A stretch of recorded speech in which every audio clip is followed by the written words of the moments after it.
Visual, auditory, and kinesthetic. When you hear that, what comes to mind? Learning traits, right? According to the Teaching Alliance of America, approximately 29% of students in the US are visual learners.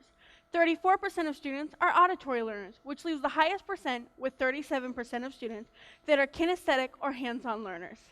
Kinesthetic learning occurs as students engage in a physical activity, learning by doing, exploring, and discovering, according to Neil Fleming, author of To Improve the Academy. Fleming also states, when a student is actually taught and not told, it can work wonders for the kinesthetic learning sense. Kinesthetic learners need to not only hear and see a new lesson, but need to actually do the lesson themselves with hands-on guidance. You would think that teachers would teach in the style best suited to the majority, right? Well, you would be wrong.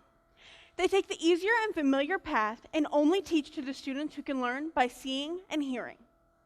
But there is a small percentage of outstanding teachers who will understand a number of their students with a kinesthetic learning ability by being guided in a tactile manner.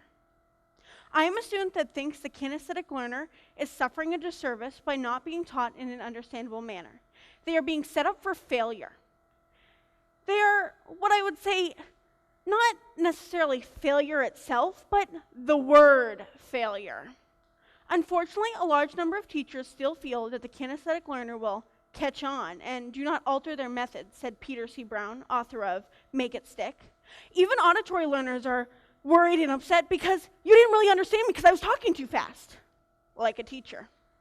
If you ask me how to make all three styles of learners feel fairly taught and equally satisfied with their grade, I would suggest this.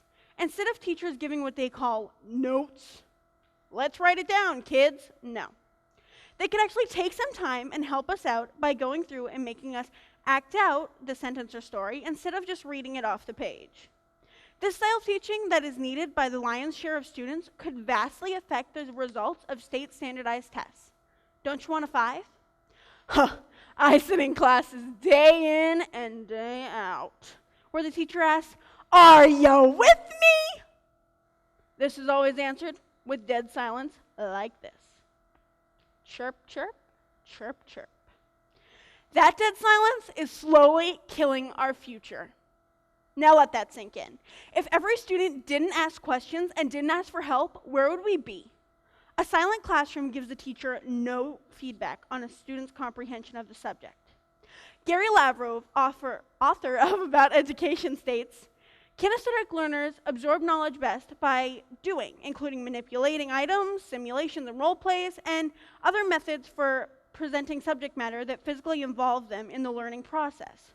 They remain engaged and retain lessons more readily from experimenting and firsthand experience.